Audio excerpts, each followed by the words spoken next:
أعوذ بالله من الشيطان الرجيم. بسم الله الرحمن الرحيم.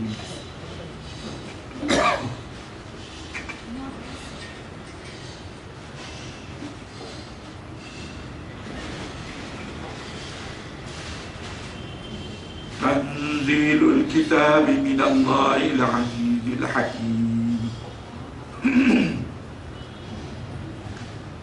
إنا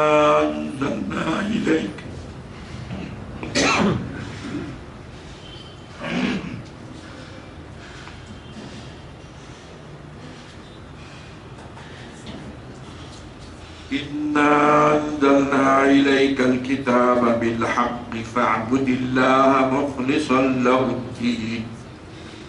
ألا لله الدين الخالص والذين اتخذوا من دونه أولياء ما نعبدهم إلا ليقربنا إلى الله زلفى إن الله يحكم بينهم فيما هم فيه يختلفون. إن الله لا يهدي من هو كاذب كفار.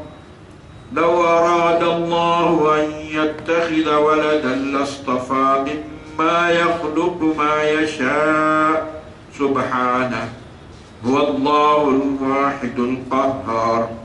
خلق السماوات والأرض بالحق يكبر الليل على النهار ويكبر النهار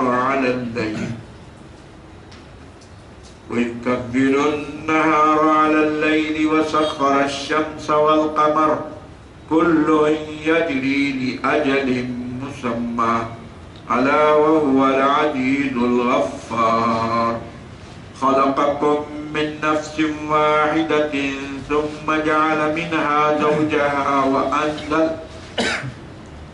وأنزل لكم من الأنعام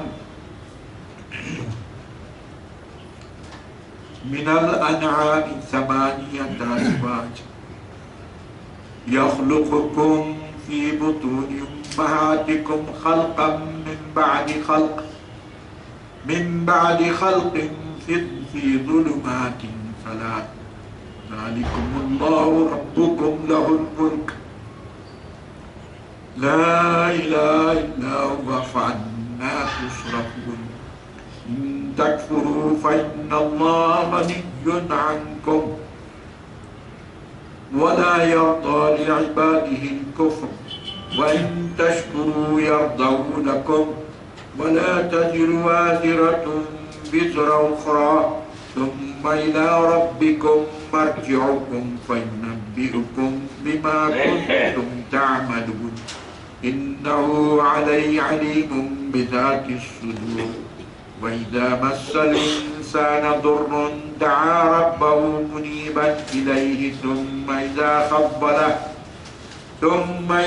خوله نعمة منه نسي ما كان يدعو إليه من قبل وجعل لله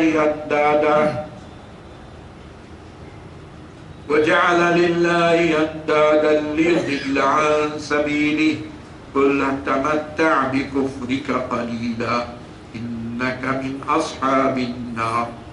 أمن هو قانت آناء الليل ساجدا وقائما يحذر الآخرة ويرجو رحمة ربي قل هل يستوي الذين يعلمون والذين لا يعلمون إنما يتذكر أولو الألباب. صدق الله العظيم.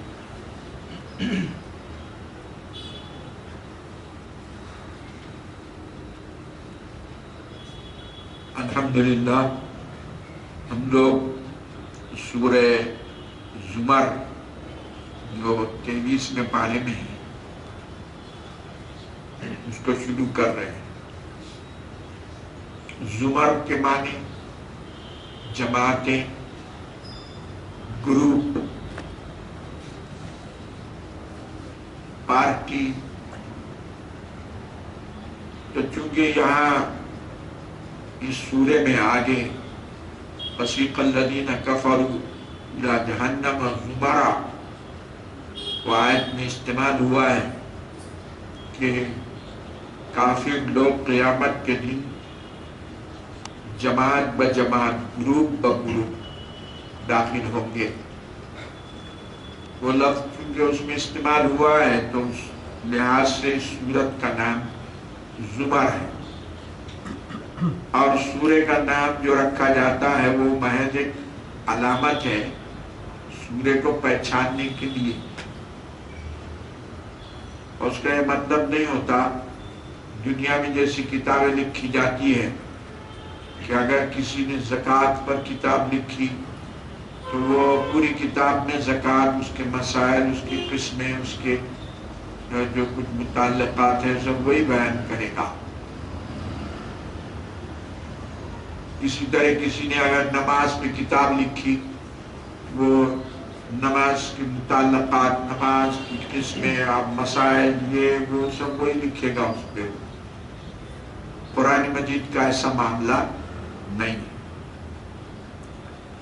جیسے اب سورہ بقرہ ہے تو سورہ بقرہ میں بقرہ کی معنی گائے کے ہے، اور وہ سورہ بقرہ میں ایک آیت اس بارے میں آئی ہے تو بطور علامت کے وہ نام اس کا رکھ دیا گیا ہے. اس کا یہ مطلب نہیں کہ سورہ بقرہ میں پوری گائے کی تفصیلات اور گائے کی قسمیں اور گائے کے سارے احوال یہ بیان کیے جائیں گے. ایسا قرآن مجید کا معاملہ نہیں ہے کہ اگر نام اس کا بقرہ ہے تو پورے بقرہ کی تفصیلات اس میں آ جائیں. ایسا معاملہ نہیں، بلکہ سورے کا جو نام رکھا جاتا ہے وہ ایک علامت ہے وہ سورے کی پہچان کے لیے بس. اور یہ نام بھی اللہ کے رسول صلی اللہ علیہ وسلم کی جانب سے ہے. یہ سورہ زمر ہے. فرما رہے ہیں تنزیل الکتاب من اللہ العزیز الحکیم. قریش مکہ نے رسول پاک علیہ السلام پر یہ الزام لگایا تھا کہ یہ کتاب یہ خود لکھ رہے ہیں اور یہ پیش کر رہے ہیں. تو اللہ سبحانہ وتعالیٰ نے ان کی تردید فرمائی کہ تنزیل الکتاب من اللہ، یہ کتاب جو نازل کی جا رہی ہے، نازل کی گئی ہے، یہ اللہ کی جانب سے ہے. تنزیل کے معنی ہوتے ہیں، قرآن مجید کو دو اعتبار سے بیان کیا گیا ہے. ایک تو تنزیل کا لفظ قرآن کے بارے میں آیا، اس کے معنی بتدریج نازل کرنا، تھوڑا تھوڑا نازل کرنا، اور یہ کہ انزال ایک دم پورا کے پورا نازل کرنا. قرآن کے بارے میں دونوں باتیں صحیح ہیں، انزال بھی صحیح ہے اور تنزیل بھی صحیح ہے. انزال اس اعتبار سے کہ اللہ سبحانہ و تعالیٰ نے لوح محفوظ سے آسمان دنیا پر اس کو شب قدر میں ایک دم نازل کیا پورا کے پورا، وہ انزال ہو گیا. اور پھر وہاں سے جیسے حالات اور ضرورت پیش آئی تھوڑا تھوڑا رسول پاک علیہ السلام پر وہ نازل کیا گیا. تو کفار نے یہ بھی اعتراض کیا تھا کہ یہ کیا ہے، یہ ایک دم کتاب کوئی جو ہے ایسا بک جو ہے چھاپ کے اس کی بائنڈنگ بنڈنگ کر کے دے دی جاتی ہر ایک کو. یہ تھوڑا تھوڑا کیوں آ رہا ہے، 2 آیتیں 3 آیتیں، 1 سورہ 2 سورے. اللہ سبحانہ وتعالیٰ کی حکمت ہے وہ. ایک تو یہ کہ تنزیل کی وجہ سے تھوڑا تھوڑا نازل کرنے سے وہ یاد بھی ہوتا ہے، اور کسی واقعے کے بارے میں وہ بات نازل ہو گئی تو پھر وہ سب کو یاد بھی ہوتی ہے اور اس کی تفہیم بھی ہو جاتی ہے. جیسے جنگ بدر ہے، اس کے موقع پر وہ آیت نازل ہوئی جو بدر کے متعلق ہے، تو افہام اور تفہیم آسان ہو جاتا ہے. اور پھر تھوڑا تھوڑا نازل کرنے میں رسول پاک علیہ السلام کو یاد بھی کرنا آسان ہو جاتا ہے۔ ایک دم کوئی کتاب اگر نازل کر دی گئی تو ان کا مطالبہ یہ تھا کہ ان کا انڈیا یہ تھا کہ کتاب جو ہے ایک دم بک بائنڈنگ کر کے ایسی کتاب ہر ایک کے ہر آدمی کے حوالے کر دینا، اس سے کیا ہونے والا ہے؟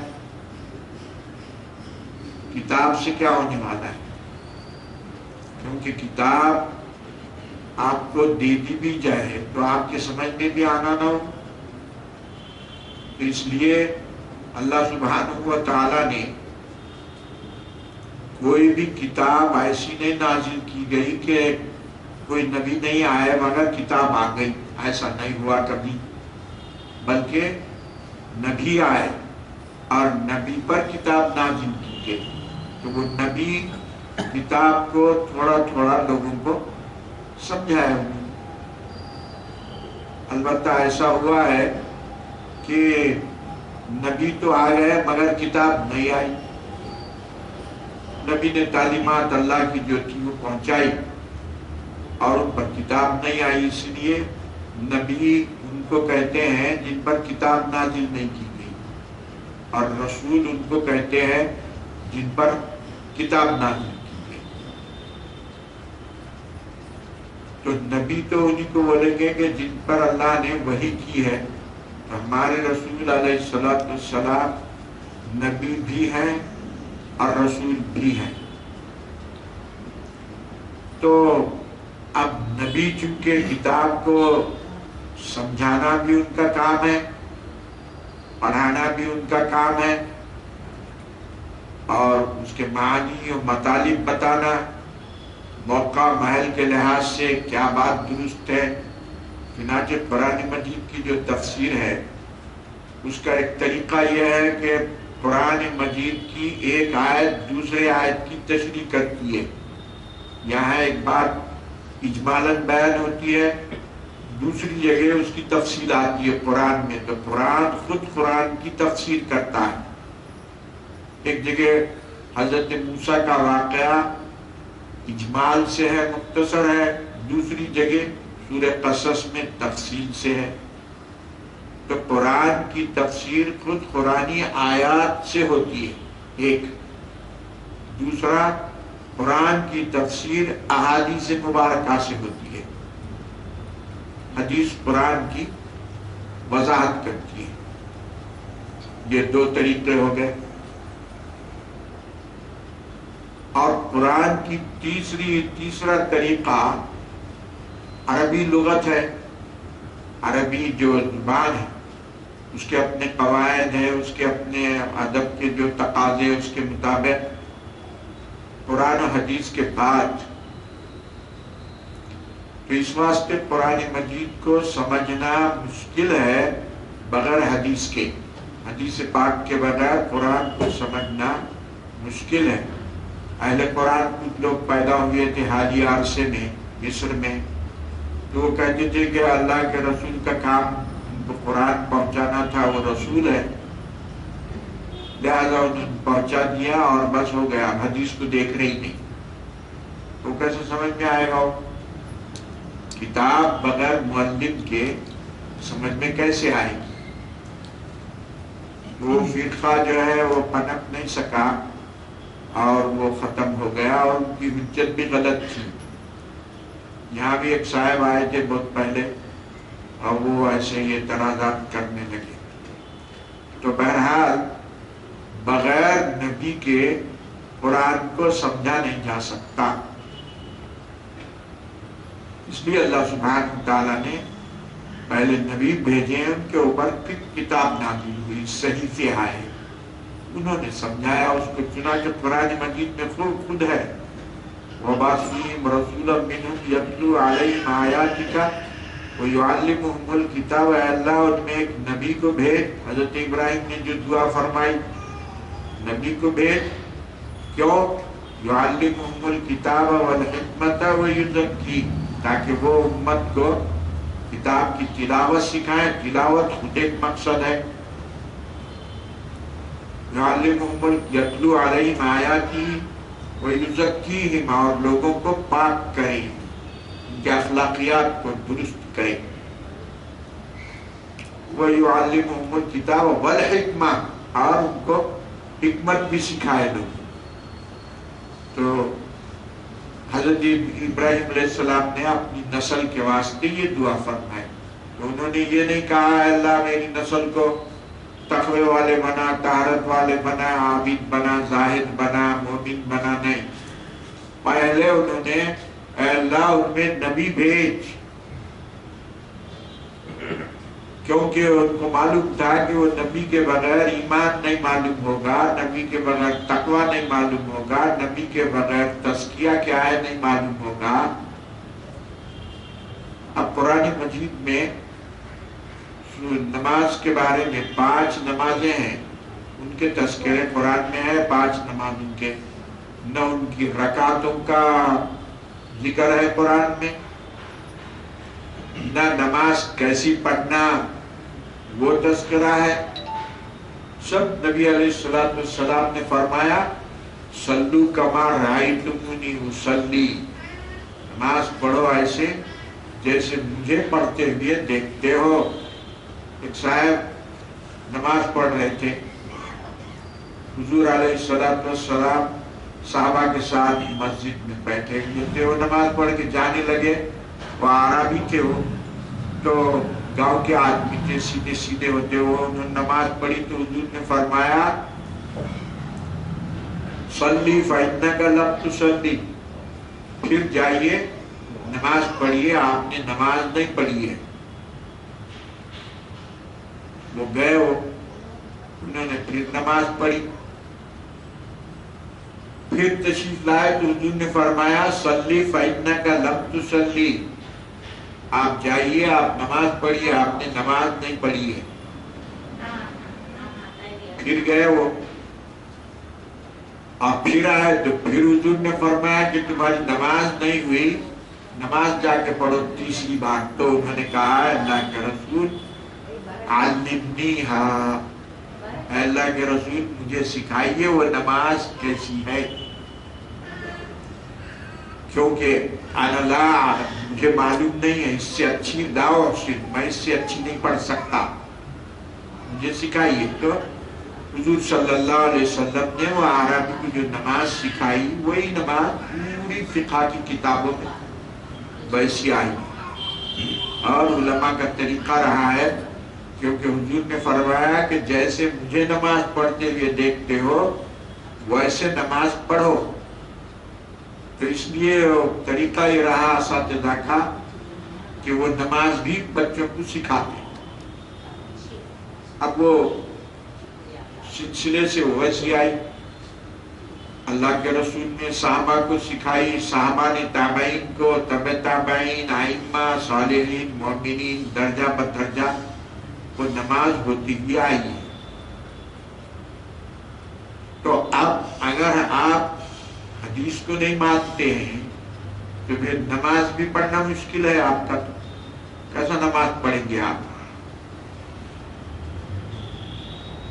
بعض لوگوں نے تو یہ کیا، حضرت پیرانی پیر شیخ عبد القادر جیلانی رحمۃ اللہ علیہ کے زمانے میں بغداد میں جو ہے وہ عباسی حکومت تھی، تو کئی فتنے بھی نکلے، خوشحالی تھی، تو بعضوں نے کہا صلاۃ، نماز کو عربی میں صلاۃ کہتے ہیں، اب نماز تو یہ ترکی لفظ ہے، ترکوں نے اس کو نماز کہا ہے، جیسے اردو کا لفظ ترکی لفظ ہے، درود کا لفظ ترکی لفظ ہے، ترکوں کی وجہ سے یہ الفاظ ہمارے اردو زبان میں آ گئے ہیں۔ تو نماز کو عربی میں صلاۃ کہتے ہیں، تو صلاۃ کے معنی دعا کے ہیں۔ ایک فرقہ نکلا بغداد میں حضرت شیخ عبد القادر جیلانی رحمۃ اللہ علیہ کے زمانے میں، وہ کہنے لگے صلاۃ کے معنی دعا کے ہیں، اور بس دعا کر لیے ہو گئے، وقت نماز ظہر کا وقت ہو گیا، دعا کر لیے ختم۔ یہ اٹھنا بیٹھنا 4 رکعت 5 رکعت 8 رکعت اور اس میں سورہ فاتحہ کی پوری ترتیبوں کو ضرورت نہیں کہنے لگے. باطنی تحریک تھی. اور کہنے لگے روزے کو عربی میں صوم کہتے ہیں، اور صوم کے معنی خاموش رہنے کے ہیں، لہذا دن بھر خاموش رہو. ہو گیا روزہ. آپ لوگ جو یہ سحری کر رہے ہیں، افطار کر رہے ہیں، کھانا چھوڑ رہے ہیں، یہ ضروری نہیں ہے. فرقہ ایسا نکلا. حضرت شیخ عبد القادر جیلانی رحمۃ اللہ علیہ کا کارنامہ وہی ہے کہ انہوں نے یہ شیعہ فرقہ روافض ان کی خبر لی اور پھر یہ باطنی تحریک کا مقابلہ کیا. حضرت شیخ عبد القادر جیلانی رحمۃ اللہ علیہ ان کے یہ کارنامے ہیں. ان کے کارنامے لوگ یہی بیان کرتے کہ جناب وہ مرغے پہ ہاتھ رکھ کے مرغا زندہ ہو گیا. کرامت تو معمولی چیز ہے اولیاء کے لیے. ہر مومن کی کرامت ہوتی ہے، ہر مومن کی کرامت ہے. تو اولیاء کی تو کرامت ہوتی ہی ہے. اصل کام ان کا یہ ہے کہ انہوں نے وہ باطنی تحریک کا خاتمہ کیا. شیعہ حضرات جو حملے کیے انہوں نے اس کا جواب دیا. شیعوں کے فرقے گنائے، ان پر کفر کے فتوے دیے. بہت بڑا کام کیا انہوں نے. اور استقامت، دین پر استقامت. چنانچہ ان کا شعر مشہور ہے، کل ولی علی قدم و انی علی قدم النبی بدر الکمان. ہر ولی کا ایک طریقہ ہوتا ہے اور میرا طریقہ نبی اکرم کی سنت پر مضبوطی سے جمے رہنا ہے.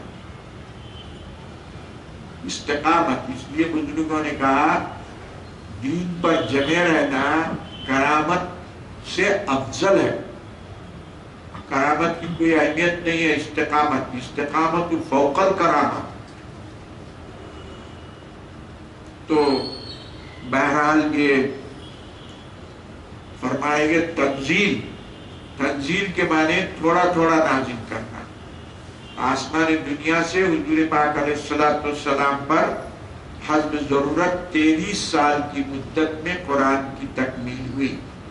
یہ تنزیل ہے، تھوڑا تھوڑا نازل کرنا. اور انزال شب قدر میں اللہ سبحانہ تعالیٰ نے لوح محفوظ سے آسمان دنیا پر اس کو ایک دم نازل کیا. یہ انزال ہے. فرما رہے ہیں، ان کو جواب دے رہے ہیں کہ یہ حضور نے خود کسی سے سیکھا نہیں، پڑھا نہیں، پڑھے ہی نہیں، کہیں کوئی معلم ہی نہیں حضور کا. جیسے لوگ مدرسے میں جاتے کسی کے پاس جا کے پڑھتے کرتے، ویسا حضور کی تعلیم نہیں. سمجھے؟ تو فرما رہے ہیں تنزیل الکتاب. قرآن مجید کے 2 نام اصلی ہیں، ایک ہے الکتاب اور ایک ہے القرآن. باقی 55 نام ہے قرآن مجید. تنزیل ہے، انزال ہے، ذکر ہے، تذکیر ہے، کئی نام ہیں قرآن مجید. مگر اصل نام اس کے جو عالم ہے وہ 2 ہے.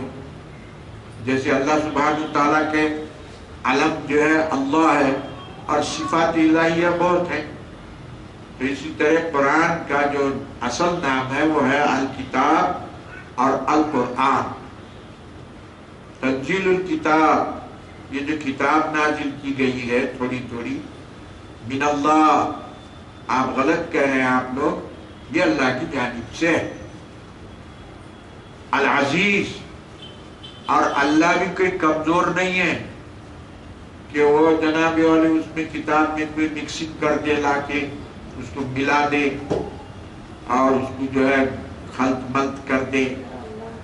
اللہ غالب ہے. اللہ غالب نے بواسطہ حضرت جبریل رسول پاک علیہ السلام پر نازل کیا. الحکیم، اور حکمت والی ذات. اس اعتبار سے کہ تھوڑا تھوڑا کیوں نازل کیا گیا؟ اللہ کی حکمت ہے. اِنَّا أَنزَلْنَا إِلَيْكَ الْكِتَابَ بِالْحَقِّ. یہ بھی فرما رہے ہم نے ایک ساتھ نازل کیا آپ پر کتاب کو، بالحق، حق کے ساتھ. یعنی اس میں جو باتیں بیان کی گئی ہے وہ حق ہے. حق کے ساتھ کا مطلب یہ ہے اس میں جو کچھ بیان کیا جا رہا ہے وہ حق. تو اب آپ کیا کیجئے؟ فَاعْبُدِ اللَّهَ مُخْلِصًا لَهُ الدِّينَ، عبادت کیجئے اللہ کی عبادت کو خالص کرتے ہوئے. دین کے معنی ہے عبادت کے ہی ہیں. دین کے معنی مذہب، دین بدلے کا دین، قیامت کا دین اسلام، سمجھے؟ تو دین اسلام تو حضرت آدم سے ہے، دین اسلام وہاں سے ہے.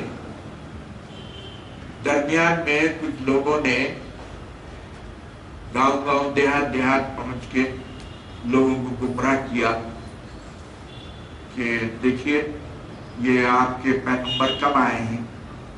تو بولے یہ جو ہے 1400 سال ہو گئے ہمارے پیغمبر کو آ کے.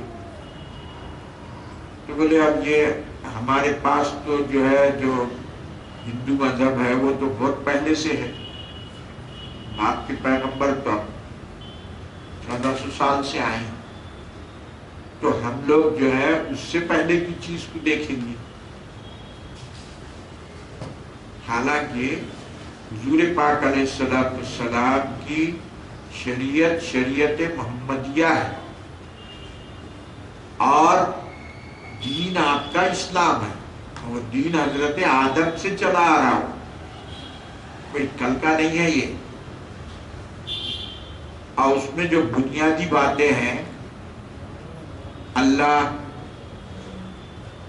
اور اللہ تعالیٰ پر ایمان، کتابوں پر ایمان، رسولوں پر ایمان، فرشتوں پر ایمان، آخرت پر ایمان، یہ چیزیں بنیادی دین کی چیزیں ہیں جو حضرت آدم سے ہر نبی نے ان کو پیش کیا، اور ہر نبی کی شریعت رہی ہے الگ الگ. تو یہ مطلب نہیں ہے کہ ہمارے رسول پرسوں آئے یہ دین اسلام. اب چونکہ شریعت محمدی اس وقت دین اسلام کی نمائندہ شریعت محمدیہ ہی ہے اور کوئی نبی نہیں ہے آخری نبی ہونے سے. اب اس کو دین اسلام بھی اگر بولے تو وہی مطلب ہے. اگر آپ وجود کے دین کو دین اسلام کہیں وہی بات ہے، شریعت محمدیہ کہیں وہی بات ہے.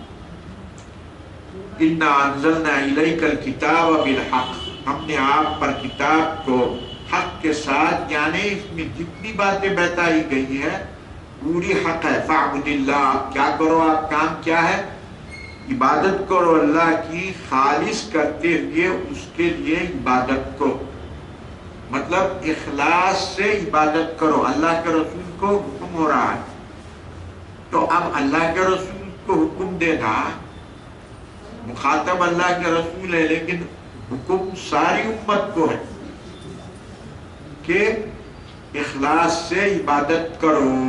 اگر عبادت میں اخلاص نہیں ہے وہ عبادت قبول نہیں ہے. حضرت ابو ہریرہ رضی اللہ تعالیٰ عنہ سے روایت ہے کہ فرمایا کہ رسول پاک صلی اللہ علیہ وسلم سے ایک شخص نے کہا، اللہ کے رسول میں عبادت کرتا ہوں،